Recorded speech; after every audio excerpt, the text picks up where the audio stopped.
Isang mapagpala at magandang umaga po sa ating lahat, mga kapatid. Kamusta po kayo? Mas mabuti kaysa kahapon. Amen? Nagpapatuloy po tayo sa ating serye tungkol sa mga kaganapan bago ang pagkapako ni Jesus sa krus bilang bahagi ng ating pag-aalaala sa buhay, kamatayan at pagkabuhay na mag-uli ni Jesus.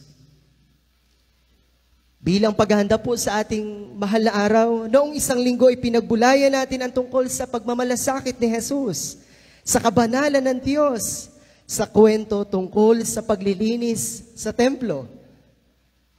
Ngayong umaga naman po ay pagbubulayan natin ang kwento tungkol sa pagsumpa ni Jesus sa isang puno ng igos at ang aral na nais niyang ituro sa kanyang mga alagad.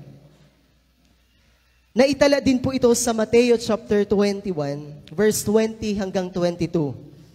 Ngunit pinasya ko pong bulayin natin ito sa sulat ni Marcos. Sa Marcos chapter 11, verse 12 to 14 and 20 to 24. Makibukas po kayo sa akin sa Marcos chapter 11, verse 12 to 14 at tatalon po tayo ng verse 20 hanggang 24. Kung naroon na po kayo, sundan niyo po ako sa pagbasa. Sabi doon, kinabukasan, nang pabalik na sila mula sa Bethania, si Jesus ay nakaramdam ng gutom. Nakita niya sa di kalayuan ng isang malagong puno ng igos.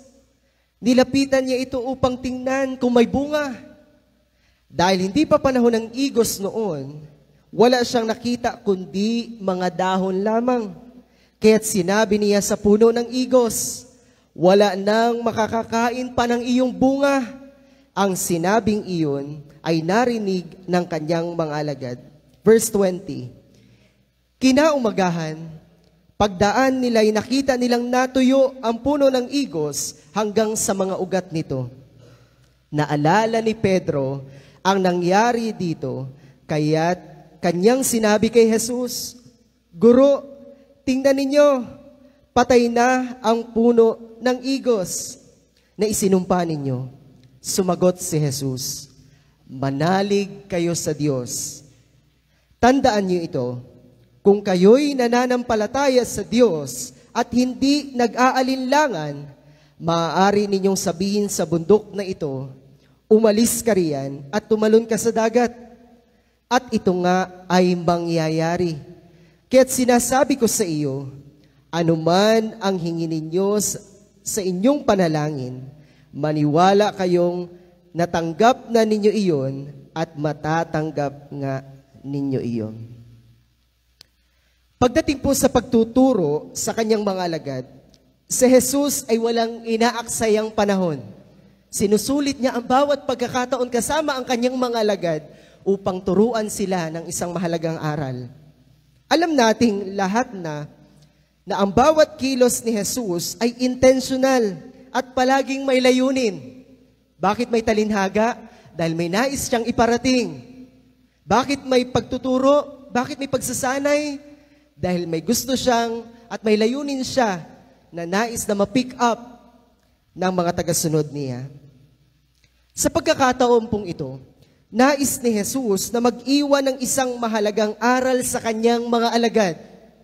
Kaya sa verse 12 to 14, ikwinento ang tungkol sa pagsumpa ni Jesus sa puno ng igos. At sa verse 20 to 24 naman po, ay ipinaliwanag naman ang aral na maaaring matutunan mula dito. At ang aral na ito ay tungkol sa pananalig. Malinaw na yun ay tungkol sa pananalig. Ilang araw na lamang po at ipapako na si Jesus sa krus. At ang kanyang mga alagad ay malalagay sa krisis ng pananampalataya.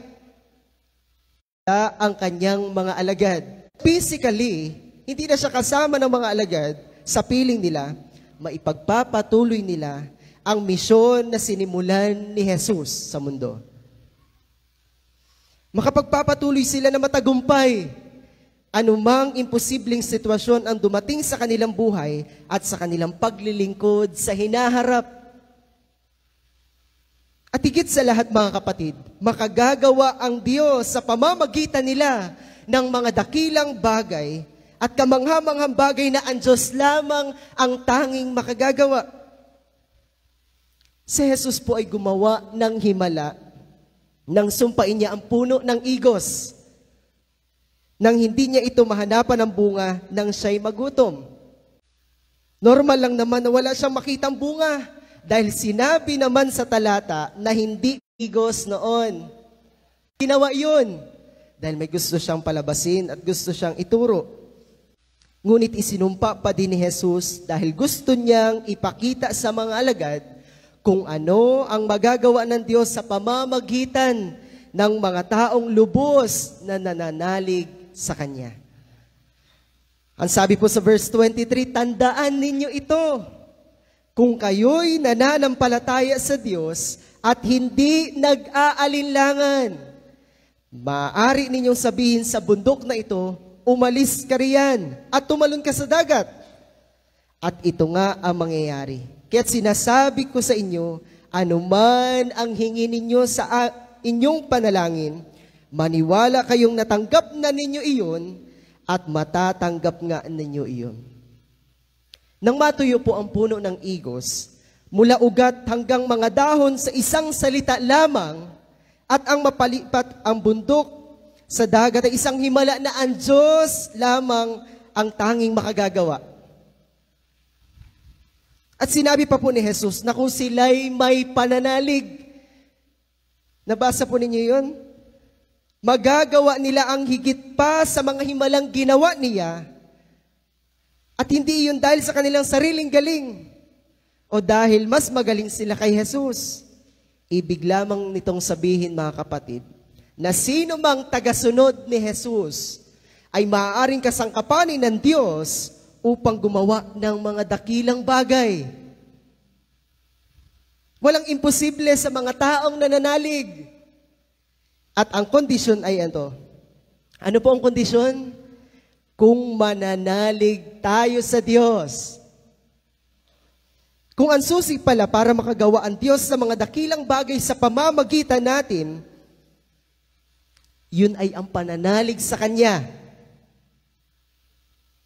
Napakahalaga na maunawaan natin kung anong klaseng pananalig ang hinihingi ng Diyos upang makagawa siya ng mga dakilang bagay sa pamamagitan natin. Kaya ngayong umaga po isama-sama natin pagbubulayan kung ano bang klase ng pananalig ang nais ni Jesus na ma-develop sa kanyang mga alagad upang makagawa ang Diyos ng mga dakilang bagay sa pamamagitan nila. Anong klaseng pananalig ang nais ni Jesus na ma-develop sa kanyang mga alagad upang makagawa ang Diyos ng mga dakilang bagay sa pamamagitan nila? Una, yung pananalig na nakasandig sa Diyos. Pananalig na nakasandig sa Diyos. Sabi po sa Marcos chapter 11, verse 22, sumagot si Jesus, manalig kayo sa Diyos. Sa English, sabi, ang translation na ginamit ay, have faith in God. Jesus answered. Ang talata pong ito'y isang direktang utos sa kanyang mga alagad matapos nilang makita ang natuyong puno ng igos. Ngunit ano ang tunay na kahulugan ng talata o sinabing ito ni Jesus? Bakit niya ito sinabi at gaano kahalaga itong kanyang sinabi? Meron kaya siyang nais ituro sa kanyang mga alagad? Ano ang nais iparating ni Jesus sa atin?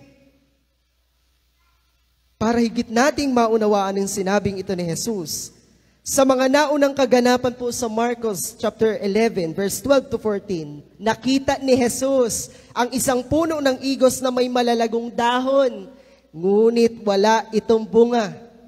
Kaya isinumpa niya ito at sinabi, kailan may wala nang kakain ng iyong bunga. Kaya kinabukasan, sa Marcos chapter 11, verse 20 to 21, napansin ni Pedro na natuyo nga ang puno. At nagulat siya. At bilang tugon, sinabi ni Jesus sa Marcos chapter 11, verse 22, manalig kayo sa Diyos. Bakit mahalaga ang mga pangyayaring ito? Bakit nais ni Jesus na i-point out ang pananalig ng mga alagad? Makikita po natin sa kwento na ipinakita ni Jesus ang kapangyarihan ng pananampalataya o ang magagawa ng may ganap na pananalig sa Diyos. Sinadya ni Jesus ang mga pangyayaring iyon upang turuan ang mga alagad. Hindi niya inaksaya ang mga pagkakataong iyon upang ipakita sa mga alagad ang isang pananalig na makagagawa ng mga di pangkaraniwang bagay kung nakasandig ito sa Diyos. Ang simpleng pahayag na iyon, mga kapatid ni Jesus, ay nagdulot ng isang kamanghamanghang bagay sa mga alagad. Hindi po ba't isang himala yun? Isang nakakamanghang bagay yun? Na kung tayo, kaya ang nasa panahong iyon at na tayo mismo ang nakasaksi ng mga pangyayaring iyon. Hindi ba't nakakapagtaka iyon? Nakakamanga dahil lamang sa isang salita ni Jesus, nangyari ang kanyang sinabi. Ito ay mga hindi pangkaraniwan sa ating mga mata bilang tao. Ngunit ito ay posible sa isang taong lubos na nananalig at nagtitiwala sa Diyos. Hindi ba't yung pahayag na iyon ni Jesus, mga kapatid, ay nagtuturo sa mga alagad na magkaroon ng mas buhay at ganap na pananalig sa Diyos? Isang pananalig na maaaring makagawa ng mga kamanghamanghang bagay at hindi pangkaraniwan. Iyon ay bukas na pagkakataon upang mas higit pang palalimin ang pananalig sa pinakang source ng lahat, ang Diyos. Ang mga ganitong karanasan ay maaaring totoo din sa atin. May mga bagay na nahihirapan tayong paniwalaan ng isang pagkakataon o bagay na ipinapahintulot ng Diyos dahil nangangamba tayo na baka hindi mangyari. Iyon ay tanda ng kawalan ng pananalig. Kung dumadating tayo sa point ng ating buhay na nangangamba tayo o hindi natin alam kung mangyayari ba iyon. Ang pananampalataya ay hindi lamang paniniwala sa Diyos. Ito ay nangangailangan ng higit at lubos o ganap na pagtitiwala sa Kanya. Ang manalig po ay isinalin sa orihinal na salitang Griego na pistis o pistin na nangangahulugang sa tatlong kategorya. Una, yung pagtitiwala o trust. Pangalawa, yung pananampalataya o faith. At yung pangatlo ay yung katapatan sa Diyos or faithfulness. Kaya't ang utos ni Jesus ay hindi lang basta maniwala, kundi magtiwala ng buo o ganap sa Diyos. Ano pong ibig sabihin ng magtiwala ng buo o ganap? Yun yung pagtitiwalang walang pagdududa, walang takot, at walang pag-aalinlangan. Ang pananalig na nakasandig sa Diyos, mga kapatid, ay isang malalim na uri ng pananampalataya kung saan ang isang tao ay lubos na nagtitiwala at sumasandal sa Diyos sa lahat ng aspeto ng kanyang buhay. Kamusta po tayo? I-evaluate po natin ang ating pananalig sa Diyos. Gaano kalalim yung pagsandig natin sa Diyos na ating pinagtitiwalaan? Ang ibig sabihin noon, kinikilala ng isang tao na ang Diyos ang may kapangyarihan sa lahat ng bagay at Siya ang nagbibigay ng patnubay, kalakasan, at kasagutan sa anumang hamon o pangangailangan. Ito ay hindi lamang basta paniniwala, kundi isang aktibong pagtitiwala sa Diyos. Nagpapatuloy. Hindi lamang sa mga panahon na kailangan nating manalig, kundi bawat araw tayo dapat ay mamuhay sa pananalig sa Diyos. Ano man ang sitwasyon, sa kasaganaan man o sa pagsubok, ito rin po ay nangangahulugan ng pagtalima sa kanyang kalooban, pananalangin, at pagsunod sa kanyang mga utos ng may buong puso. Manalig kayo sa Diyos. Malinaw na hindi sinabi ni Jesus na manalig sa sarili, sa ibang tao, o sa mga material na bagay. Hindi lang sa mga bahagi ng buhay na mahihirap, kundi sa lahat ng aspeto, magaan man o mabigat ang sitwasyon o pangyayari.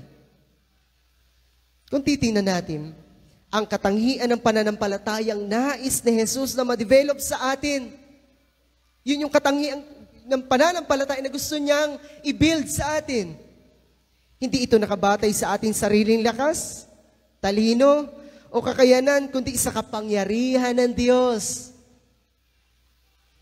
Makagagawa ang Diyos ng mga dakilang bagay sa atin kung mayroon tayong ganap na pananalig sa Kanya at sa magagawa niya. Ang buhay ng isang Kristiyano ay dapat nakabatay sa pananampalataya sa Diyos at hindi sa sariling magagawa. Ibig sabihin, mayroong ganap na pagdepende o pag-asa at pagtitiwala. Alam natin ang maaaring mangyari kung gumawa lamang tayo ng gumawa at nagpapangyari ng mga bagay-bagay sa ating sariling kakayanan. Kaya't ipinapaalala ni Jesus na ang tunay at matibay na pananampalataya ay nakasandig at nakasentro sa Diyos lamang. Ang sabi po sa Kawikaan, chapter 3, verse 5. Kawikaan, chapter 3, verse 5. Magtiwala ka ng buong puso sa Panginoon at huwag kang manangan o manalig sa iyong sariling pangunawa. Kung alam natin kung gaano napakamapanganib na magtiwala sa ating sariling magagawa, iyon ang magtutulak palagi sa atin para lalong sumandig at dumepende sa Diyos na makagagawa ng lahat ng mga imposibleng bagay. Kapag tayo ay may pananalig sa Diyos, iyon ang nagtutulak sa atin sa ganap na pagtitiwala at paglalagak ng ating kalagayan sa Kanyang harapan. Gayon din, inabigay natin ang buong kontrol at kapahintulutan sa kapangyarihan ng Diyos. Yun ang pananalig na nakasandig sa Diyos. Inapagkatiwala natin sa Diyos ang anumang magiging resulta noon, bagamat hindi pa man natin nakikita. Kapag tayo ay mayroong isang pananalig na nakasandig sa Diyos, ito ang nagbubukas ng mga kamanghamanghang bagay na tanging ang Diyos lamang ang makagagawa sa pamamagitan natin. Ang sabi po sa Mateo chapter 19 verse 26. Tiningnan sila ni Jesus at sinabi, hindi ito magagawa ng tao, ngunit magagawa ng Diyos ang lahat ng bagay. Sa ibang salihan sinabi sa tao, ito'y imposibleng mangyari. Ngunit sa Diyos, ang lahat ay posible. Kaya kapag tinatangka natin gawin ang mga bagay-bagay sa ating sariling kakayanan, mabibigo nga tayong makita yung mga kamanghamanghang bagay na tanging ang Diyos lamang ang makagagawa. Ang sabi nga po sa isang awit, lahat ay posible sa mga nananalig. Amen? May mahirap ba sa Diyos? May hindi ba kayang gawin ang Diyos? Sa kabilang banda, mga kapatid, walang saysay ang ating pananalig kung hindi naman ito nakasandig sa Diyos. Kahit sabihin pa natin may pananalig tayo, ngunit kung hindi naman yun nakasandig sa Diyos, wala rin po yung kabuluhan. Ang pananalig sa Diyos ang siyang nagbubukas ng daan para sa Kanyang kapangyarihan at himala na makagagawa sa ating mga buhay. Isa sa mga gusto ko tingnan nating halimbawa ay yung kwento sa pamamagitan ni David. Sa kwento ni David at Goliath na nakasaad sa 1 Samuel chapter 17. Si David, bilang isang batang pastol, ay hinarap si Goliath, isang napakalakas at higanting mandirigma ng mga Filisteo. Sa kabila ng takot ng hukbo ng Israel, nanalig si David sa Diyos at hindi sa kanyang sariling lakas. Sa palagay po ba natin, magagawa yun ni David sa kanyang sarili? Ganito ang sinabi niya kay Goliath sa 1 Samuel 17 verse 45. 1 Samuel chapter 17 verse 45. Ikaw ay lumalapit sa akin na may tabak, sibat at kalasag, ngunit ako ay lumalapit sa iyo sa pangalan ng Panginoon ng mga hukbo, ang Diyos ng hukbo ng Israel na iyong hinahamak. Makikita nating malinaw kay David kung sino ang Diyos na kanyang sinasandigan sa panahon ng pagsubok. Gamit lamang ang kanyang tirador at isang bato, natalo ni David si Goliath. Iyon ay dahil ang kanyang pananampalataya ay tunay na nakasandig sa Diyos. Hindi sa kanyang kakayanan o sa sandatang kanyang ginamit. Kapag ang pananalig natin ay nakasandig sa Diyos, tiyak ang tagumpay. Amen? Tiyak ang mga bagay na waring imposible sa atin. Ang pananampalataya ay nagbibigay din ng tapang sa atin sa harap ng mga pagsubok at hamon sa buhay. Kahit gaano pa kalaki yung pagsubok, ang kwento ni David at Goliath ay isang makapangyarihang paalala na ang Diyos ang tunay na nagbibigay ng tagumpay sa mga taong lubos na nananalig sa Kanya. Siya ang gagawa ng mga bagay na makapagdadala sa atin sa lubos na pananalig at pagsandig sa Kanya at magpapalalim pa ng ating pananampalataya. Saan nakasandig ang pananalig mo? Gaano kalalim ang pagsandig mo sa Diyos? Naniniwala ka bang kaya at magagawa ng Diyos? Siyasatin po natin ang ating sarili. Pangalawang bagay na nais na ma-develop ni Jesus sa kanyang mga alagad ay yung pananalig na hindi nag-aalinlangan. Una, yung pananalig na nakasandig sa Diyos. Pangalawa, yung pananalig na hindi nag-aalinlangan. Balikan po natin ang ating talata sa Marcos chapter 11, verse 23 hanggang 24. Sabi po doon, tandaan ninyo ito, kung kayo'y nananampalataya sa Diyos at hindi kayo nag-aalinlangan, maaari niyong sabihin sa bundok na ito, umalis ka riyan at tumalon ka sa dagat, at ito nga ay mangyayari. Sabi po sa English translation, truly, I tell you, if anyone says to this mountain, go, throw yourself into the sea, and does not doubt in their heart, but believes that what they say will happen, it will be done for them. Ang susi po na dapat nating tingnan sa talatang ito ay yung tunay na pananampalataya. Isang pananalig na hindi nagdududa sa kakayanan o magagawa ng Diyos. Maraming beses nating sinasabi na tayo ay nananampalataya. Ngunit kapag dumating ang matinding pagsubok o yung tinatawag nating test of faith, nagsisimula tayong magduda at gumawa ng mga makasariling desisyon. Mas pinipili nating paboran yung gustong gawin natin, yung gusto nating pangyarin. Ang pag-aalinlangan, mga kapatid, ay isang kaaway ng pananampalataya. Kailanmay wala tayong makikita ang bunga ng paggawa ng Diyos kung nangingibabaw sa atin ang pag-aalinlangan. Wala tayong makikitang himala kung nangingibabaw sa atin yung pag-aalinlangan. Ang pananampalataya, mga kapatid, ay hindi lamang basta isang ideya o damdamin, kundi ito'y isang aktibong pagtitiwala sa Diyos. Nananampalataya ka dahil alam mong mangyayari ang mga inaasahan mo. Dahil tapat ang sinasampalatayanan mo. Ngunit nais kong linawin, mga kapatid, na kahit yung pananampalataya na meron tayo at yung makasampalataya sa ating Panginoong Hesus ay isang biyaya na maituturing. Wala tayong anumang naging bahagi sa ating pananampalataya Iyon ay pure na gawa ng Diyos sa pamamagitan ni Kristo Jesus at sa banal na Espiritu na namumuhay sa atin.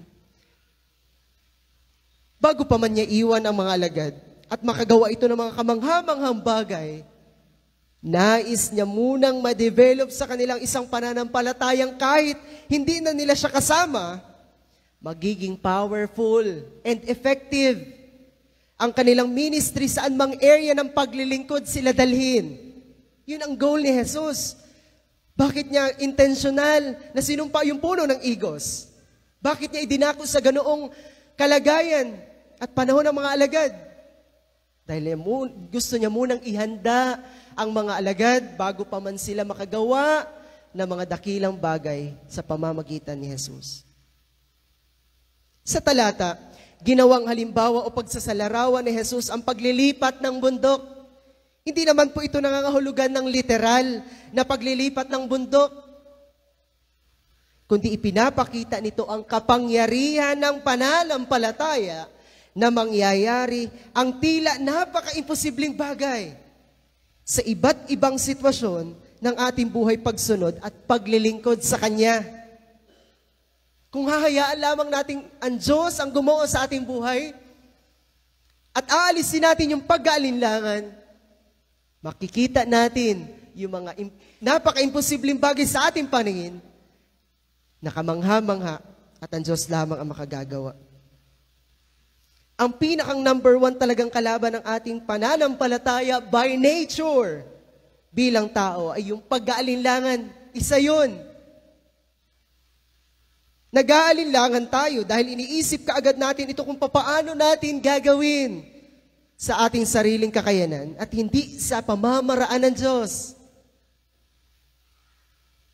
Nag-aalinlangan tayo dahil hindi pa ganoon na-establish o na-develop yung ganon, yung ganap na pagtitiwala sa magagawa ng Diyos. Kailan masasabing ganap na nga ang pananalig natin sa Diyos? Kapag nagagawa nating hakbangan ang mga bagay na tila napaka-imposible sa atin. Kapag ganap nating isinusuko ang ating buhay ayon sa pamamahala ng Diyos at pagtitiwalang anuman ang mangyari, ang Diyos ang gagawa sa lahat ng iyon. Ayaw ni Jesus na mangyari na naglilingkod at humahayo ang mga alagad ng walang ganap na pananalig sa Diyos. Katulad ng sinasabi ng salita ng Diyos na wala tayong magagawa, hiwalay sa Kanya. Kailan may hindi magiging effective ang ganoong ministry? Kaya bago pa man tayo makagawa ng mga bagay na tanging ang Diyos lamang ang makagagawa, inalikhaan naman tayo ng banal na Espiritu at inatulungan niya tayo ng sapat, lubos at ganap na pananalig sa ating Diyos. Hindi ba kapag may task na ipinapagawa sa atin ng Diyos, nauuna muna yung fear. May fear tayo kung hindi pa ganoon establish yung ating pananalig. Pero sa tulong ng Banal na Espiritu, ina-steer up niya yung pananalig natin. At inagawa niya yung sapat, lubos, at ganap. Kailan nag-uumpisa ang pag-aalinlangan? Ito ay nangyayari kapag hindi paganap ang pagtitiwala sa Diyos o ang kawalang kasiguruhan sa mga bagay-bagay. Mostly, sa konteksto ng pananampalataya, maaring magsimula ang pag-aalinlangan kapag nagkukulang tayo sa kaalaman sa Diyos na ating pinaniniwalaan. Kapag hindi natin lubos na nauunawaan ang mga aral o ang salita ng Diyos, maaring magdulot iyon ng pag-aalinlangan sa Kanyang kapangyarihan o mga pangako. Kahit pahayag ang mga pangako ng Diyos na patuloy nating nababasa sa Kanyang mga salita. Ngunit kung wala naman tayong ganap na pagkaunawa tungkol sa Diyos at sa Kanyang mga salita, hindi rin yun maisa sa katuparan. Kulang tayo sa pagkaunawa sa Diyos dahil hindi pa natin siya lubos na nakikilala. Ang sabi nga po sa Experiencing God, makikilala natin siya ng lubos sa iba't ibang karanasan. Kaya yung bawat karanasan na ating pinagdadaanan sa buhay Kristiyano, iyon ay pagkakataon para mas lumalim pa ang ating pananalig sa Diyos. Hayaan natin magpakilala ang Diyos sa atin sa iba't ibang karanasan na ating pinagdadaanan. Mas nakikilala at makikilala natin ang Diyos sa iba't ibang karanasan kung ibubukas natin ang ating sarili sa Kanya. Ang makilala ng higit ang Diyos ay isang bagay na magtutulak sa atin sa ganap na pagtitiwala na may ganap na pananalig sa Kanya. Maaring mangyari na mag-aalinlangan ang mga alagad kung hindi pa nila ganoon ganap na nakikilala si Jesus bilang Diyos. At kung hindi nila ganoon ganap na mapapanaligan at mapapagtiwalaan ang lahat ng mga sinabi niya sa kanila, hindi po ba't napakabigat ng task na ibinigay sa mga alagad bago pa man sila iwan ni Jesus? Kung hindi ganoon na-establish at na-develop yung pananalig, sa palagay po ninyo, magagawa kaya at may isa sa katuparan kaya ang layunin ng Diyos sa buhay ng mga alagad? Kaya mahalaga at kailangan munang ma-develop ang pananalig bago pa man makagawa ng mga di pangkaraniwang bagay na ang Diyos ang may dahilan. Si Moises po isa sa mga kilalang karakter sa Biblia na nakaranas at nagkaroon din ng pag-aalinlangan. Lalo na noong tinawag siya ng Diyos upang iligtas ang mga Israelita mula sa pagkaalipin sa Ehipto. Ngunit sa kabila ng kanyang pag-aalinlangan, napagtagumpayan niya ito sa pamamagitan ng pagtitiwala sa Diyos. Paano niya iyon napagtagumpayan at paano niya nagawa ang mga ipinapagawa ng Diyos sa kanya? Tinanggap niya ang tulong mula sa Diyos at pinanghawakan niya ang pangako ng Diyos. Anong sabi sa Exodus chapter 3 verse 12? Anong sinabi ng Diyos? Sasamahan kita. Natutunan ni Moises na hindi siya nag-iisa, kundi kasama niya ang Diyos sa kanyang misyon. Kaya katulad ni Moises, mga kapatid, kung matututunan lamang nating magpakumbaba sa Diyos at aminin ang ating sariling kahinaan at kawalang magagawa sa ating mga sariling lakas, ang Diyos ay nariyan upang tulungan tayo at panagumpayin sa lahat ng mga giants na mayroon tayo. Amen? Pinaglagakan at pinagkatiwalaan din ni Moises ang kapangyarihan at magagawa ng Diyos. Nag-alinlangan si Moises dahil hindi niya alam kung paniniwalaan siya ng mga Israelita. At bilang tugon, nagpakita ang Diyos ng mga himala. Sa pamamagitan ng mga himalang iyon, nakita ni Moises na makapangyarihan nga ang Diyos. Kaya makikilala natin ang Diyos sa iba't ibang karanasan upang patunayan ang kanyang salita. Kaya sa ating pagsunod, doon pa lamang nag-uumpisang ihayag ng Diyos ang kanyang sarili sa atin. Hanggat walang pagsunod, hindi natin magagawa ang Diyos na gumagawa ng mga dakilang bagay. Hindi natin kaagad makikita ang bunga at resulta hanggat hindi muna tayo nasunod. Hindi rin tayo ganap na makasusunod hanggat hindi pa nagiging ganap ang pananalig natin sa Diyos. Ipinapaunawa din sa atin sa Experiencing God na hindi naman talaga tayo ang magawa, kundi ang Diyos sa pamamagitan natin. Kakasangkapanin lang tayo ng Diyos sa kanyang mga layunin at pamamaraan. At nakita din natin ang ganap niyang pagpapasakop sa Diyos. Bagaman maraming beses siya nag-alinlangan, sa huli, sumunod si Moises sa utos ng Diyos. Ginamit siya ng Diyos upang gampanan ng isang dakilang misyon, ang pagpapalaya sa Israel mula sa Ehipto. Ang pagsunod ay pagpapakita ng ganap na pananalig sa Diyos.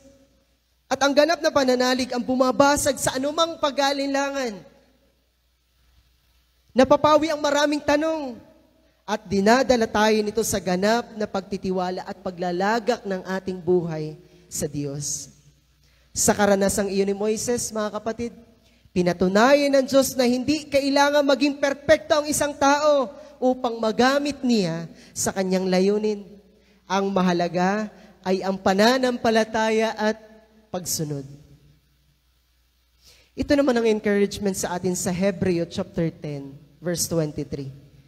Hebreo chapter 10, verse 23. Magpakatatag tayo sa pag-asa natin at huwag tayong mag-alinlangan dahil tapat ang Diyos na nangako sa atin. Kung malinaw sa atin kung saan at kanino nakasandig ang pag-asa natin sa buhay na ito at sa buhay na darating, tiyak na hindi natin pag-aalinlanganan ang mga bagay na tanging ang Diyos lamang ang siyang makagagawa. Kahit sa buhay na ito, hindi natin alam ang mangyayari at magaganap. Ngunit isang bagay lamang ang tiyak. At iyon ay ang Diyos na may panukala ng lahat ng bagay ayon sa kanyang kapahintulutan. Wala nang lugar ang pag-aalinlangan sa isang taong lubos na umaasa at nananalig sa Diyos na tumawag sa Kanya. Mayroon din pong babala ang Diyos sa atin kung patuloy tayong mag-aalinlangan. Ganito po ang sabi sa Santiago chapter 1, verse 7 to 8. Santiago chapter 1, verse 7 to 8. Sabi doon, huwag umasang tatanggap ng anuman mula sa Panginoon ang taong pabago-bago ang isip at di alam kung ano talaga ang nais niya. Ito ay malinaw na nagtuturo sa atin na hindi tayo pagpapalain ng Diyos hanggat tayo ay patuloy na nag-aalinlangan. Hindi kinalulugdan ng Diyos yung pabago-bago ng isip. Hindi tayo dapat mag-alinlangan sa ating pananampalataya at sa ating sinasampalatayanan. Sa halip na mag-alinlangan, dapat tayong patuloy na manalig. At huwag magpabago-bago sa ating paniniwala sa Diyos. Kung paano mo siya pinananaligan, nakilala at pinagtiwalaan noong sumampalataya ka sa Kanya, iyon ang pananampalatayang dapat na magdala sa iyo hanggang sa wakas. At hanggang sa makatagpo mo siya. Pangatlo at panghuli, na bagay na nais na ma-develop ni Jesus sa mga alagad, yung pananalig na mayroong katiyakan. Una, yung pananalig na nakasandig sa Diyos. Pangalawa, yung pananalig na hindi nag-aalinlangan. At pangatlo, yung pananalig na mayroong katiyakan. Ang sabi po sa Marcos chapter 11, verse 24. Marcos chapter 11, verse 24. Kaya't sinasabi ko sa inyo, anuman ang hingi ninyo sa inyong panalangin, maniwala kayong natanggap na ninyo iyon at matatanggap nga ninyo iyon. Therefore, I tell you, whatever you ask for in prayer, believe that you have received it, and it will be yours. Mga kapatid, tayo ba ay tunay na naniniwala sa kapangyarihan ng panalangin? O tayo ba ay nananalangin, ngunit may halong pag-aalinlangan? Madalas nating hinihiling sa Diyos ang ating mga pangangailangan, pero ang tanong, naniniwala ba tayo na matatanggap natin ito? Sa ating binasang talata, tinuturo sa atin ni Jesus ang isang mahalagang prinsipyo. Ang panalangin ay hindi lamang basta pagsasabi ng ating kahilingan sa Diyos, kundi isang pagpapahayag ng ating tiwala na siya ay tutugon. Nananalangin tayo at patuloy na lumalapit sa Diyos dahil alam nating tutugon siya sa lahat ng ating panalangin ayon sa kanyang kalooban. Itinuturo ni Jesus sa kanyang mga alagad ang kahalagahan ng pananampalataya sa pamamagitan ng pananalangin. Ipinapakita nito na kapag tayo ay humihiling sa Diyos sa pamamagitan ng panalangin, dapat tayong maniwala ng buo na ibibigay niya nga ito sa atin. Kapag sinabi nating manalangin ng may pananampalataya, Di lang tayo basta humihiling, kundi naniniwala tayong matutupad nga ito ayon sa panahon ng Diyos. Ang sabi ni Jesus, anuman ang hingi ninyo sa inyong panalangin. Ang panalangin ay isang direktang komunikasyon sa Diyos. Nananalangin tayo dahil may kaugnayan tayo sa Diyos na ating pinananalingan. At kapag tayo ay nananalangin, hindi ito dapat gawin bilang isang obligasyon lamang o sinasabi lang ng ating mga leader, kundi bilang isang matibay na paniniwala at paglapit na ang Diyos ay makapangyarihan at nakikinig sa ating mga panalangin. Halimbawa po sa Biblia, ito ay makikita natin sa story ni Hannah. Sa 1 Samuel chapter 1, verse 10 to 20. Siya ay nanalangin ng may pananampalataya upang magkaroon ng anak. Kahit siya ay baog, hindi siya sumuko sa pananalangin. At sa tamang panahon, ibinigay sa kanya ng Diyos si Samuel. Kaya hindi po sa buhay ni Jabez. Sa unang Kronika chapter 4, verse 10, humingi siya ng pagpapala sa Diyos at pinagpala siya ng higit pa sa kanyang inaasahan. Ipinapakita lamang po ng mga karanasan iyon na hindi lamang tayo dapat manalangin sa mga panahon na kailangan lang natin, kundi sa lahat ng pagkakataon. Ang pananalangin, mga kapatid, ay pagkakaroon ng isang malalim na relasyon sa Diyos. Bagaman sinasabi ni Jesus na maaari tayong humingi ng anuman, ngunit hindi ibig sabihin nito na ibibigay ng Diyos ang kahit ano basta gusto natin.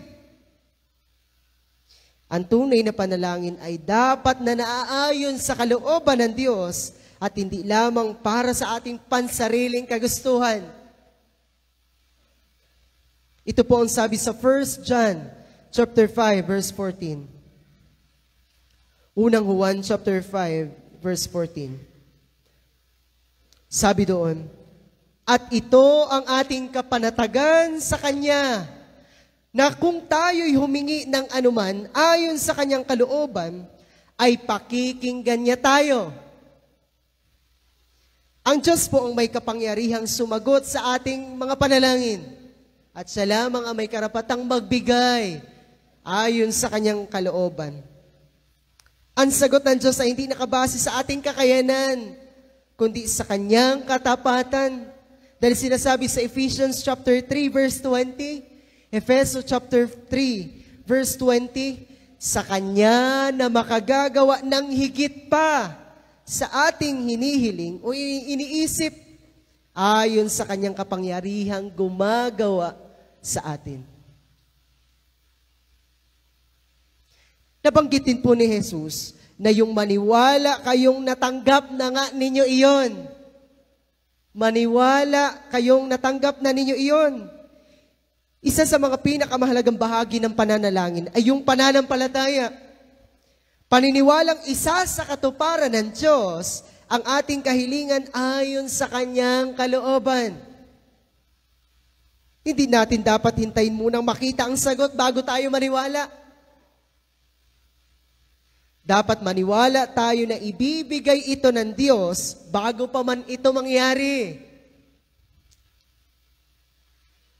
Isa sa mga makikita din nating halimbawa pagdating sa bagay na ito ay si Abraham, na makikita natin sa Romans chapter 4 verse 18 to 21. Bagaman matanda na siya at ang kanyang asawa, naniwala siya sa pangako ng Diyos na siya ay magiging ama ng maraming bansa. At gayon din po ang babaeng dinudugo sa Marcos chapter 5, verse 25 to 34. Siya ay naniwala na kung mahawakan lamang niya ang damit ni Jesus, siya ay gagaling. At ganoon nga ang nangyari. Ang tunay na pananampalataya ay hindi nag-iintay ng ebidensya bago maniwala.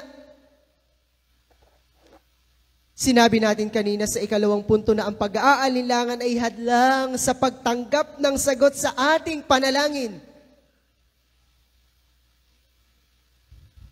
At pansinin din po natin yung sinabi ni Jesus sa kanyang mga salita. Doon binasa nating talata kanina, at matatanggap nga ninyo iyon. Kung hindi daw po tayo mag-aalinlangan at kung maniniwala tayo, matatanggap nga natin iyon.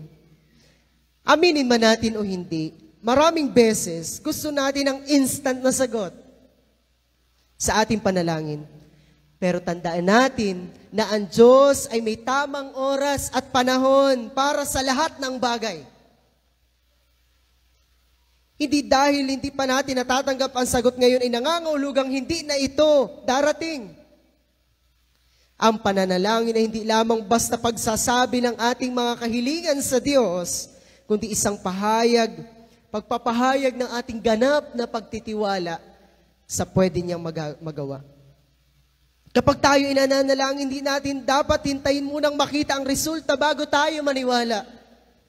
Ang tunay na pananampalataya ay naniniwala ka na kahit hindi mo pa nakikita ang sagot. Minsan ang sagot ng Diyos sa ating panalangin ay hindi kaagad dumarating. Kaya dapat tayo maghintay sa tamang panahon ng Diyos. Kailan masasabi na ang pananampalataya ay matatag at matibay? Kapag tayo ay hindi kaagad sumusuko, kahit hindi pa natin kaagad nakikita ang resulta ng ating ipinapanalangin. Huwag tayong panghinaan ng loob kung tila hindi kaagad sinasagot ng Diyos ang ating mga panalangin. Ano nga ang sabi? Magtiwala na ang Diyos ay may tamang oras at panahon sa pagsagot ng ating panalangin. Ang sabi po sa Hebreo chapter 11, verse 1, Hebreo chapter 11, verse 1. Ang pananampalataya ay katiyakan sa mga bagay na inaasahan at kasigurahan sa mga bagay na hindi nakikita. Ang pananampalataya ay katiyakan sa mga bagay na inaasahan at kasigurahan sa mga bagay na hindi nakikita. Iyon po ang tunay na pananampalataya. Ang pananalig na may katiyakan ay ang uri ng pananampalatayang hindi nag-aalinlangan sa kakayahan, katapatan at plano ng Diyos. Ito ay hindi lamang basta paniniwala, kundi isang matibay na pagtitiwala na anuman ang ipinangako ng Diyos, anuman ang sinabi ng Diyos, ay tiyak na mangyayari kahit hindi pa natin ito nakikita o nararanasan. Nakatitiyak tayo dahil ang pananampalatayang sinasandigan natin ay ang pananalig na nakasalig sa Diyos at hindi sa tao. Ang ating pananampalataya, sinabi natin ang pananampalataya natin hindi nakabase sa ating sariling kakayanan, kundi sa katapatan ng Diyos. Ito ay ang katiyakang sinasabi sa atin ng Diyos sa mga Bilang chapter 23 verse 19. Mga Bilang chapter 23 verse 19, ang Diyos ay hindi tulad ng tao na nagsisinungaling. Kung siya'y nangako, tiyak na gagawin niya nga ito. Kaya mapagtitiwalaan natin ang Diyos ng tiyak dahil tiyak at tapat ang nangako sa atin. Amen? Kapag isinandig natin ang ating pananalig sa Diyos, makagagawa tayo ng mga kamangha-manghang bagay at iyon ay magdadala sa atin ng lubos at ganap na pagkakilala sa Kanya. Gayon din naman, nagpapatuloy tayo sa pananampalatayang ating nilalakaran at ipinapamuhay dahil tiyak ang Diyos na ating sinasampalatayanan. Kung mayroon bang tiyak sa buhay na ito, yun ay si Jesus. Amen? Sa akin pong pagtatapos, sa umpisa, ay sinabi kong nais ni Jesus na lumago sa pananalig ang kanyang mga alagad.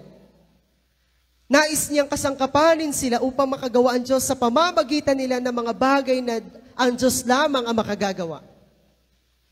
Natutunan natin na upang mangyari iyon, kailangan nating magkaroon ng isang pananalig na nakasandig sa Diyos, hindi nag-aalinlangan, at mayroong katiyakan.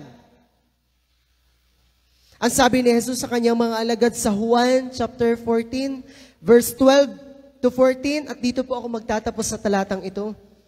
Juan chapter 14, verse 12 to 14, pakatandaan ninyo, ang nananalig sa akin ay makagagawa ng mga ginagawa ko at higit pa kaysa rito, sapagkat babalik na ako sa Ama, at anumang hilingin ninyo sa pangalan ko ay gagawin ko upang luwalhatiin ang Ama sa pamamagitan ng Anak.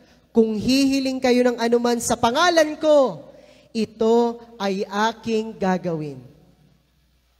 Sinabi ni Jesus na kung mananalig lamang tayo sa Kanya, makagagawa tayo ng mga dakilang bagay tulad ng mga ginawa niya at higit pa sa mga nagawa niya.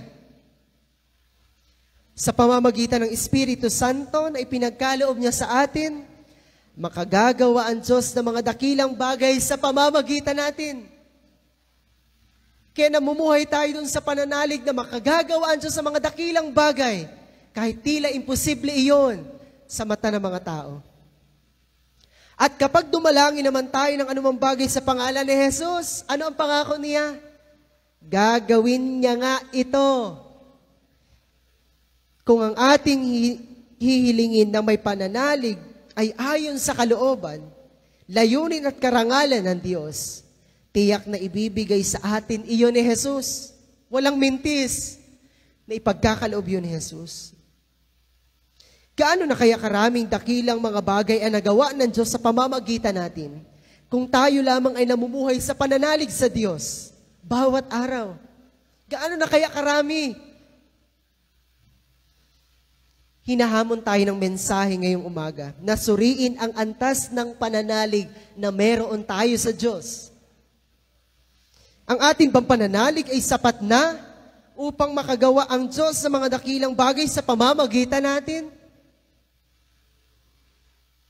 Sa Lucas chapter 17, verse 5 to 6.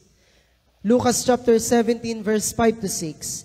Hiniling ng mga alagad kay Jesus na i-increase ang kanilang pananalig sa Diyos. At tumugon si Jesus at sinabing, kung mayroon lamang silang pananalig na kasinlaki ng butil ng mustasa, masasabi nila sa punong sikamoro, mabunot ka at matanim sa dagat at susundin sila nito. Maaring gayon din ang ating panalangin. Nadagdagan pa ng Diyos ang ating pananalig. Mas mabuting aminin natin ang ating kakulangan ng pananalig. Ipanalangin natin na palakihin ng Diyos ang ating mga pananalig. At mas lumalim tayo dun sa katotohanan, ang Diyos lamang ang makagagawa ng mga dakilang bagay sa pamamagitan natin. At habang idinadalangin natin iyon, patuloy natin siyang kilalanin sa pamamagitan ng araw-araw na pakikipagniig sa Kanya, sa pagbubulay ng Kanyang mga salita at pananalangin. Doon mas madedevelop ang ating pananalig sa Kanya. Sundin natin bawat araw ang mga naririnig natin sa Kanya. I-apply natin sa ating mga buhay. At habang lumalago ang ating pagkakakilala sa Diyos, lalago din naman ang ating pananalig sa Kanya. At kapag lumalago tayo sa pananalig, magagawa naman nating sumunod sa Kanya. At kapag sumunod naman tayo sa Kanya, makikita natin ang mga dakilang gawa ng Diyos at lalo namang madaragdagan ang ating pananalig sa Kanya.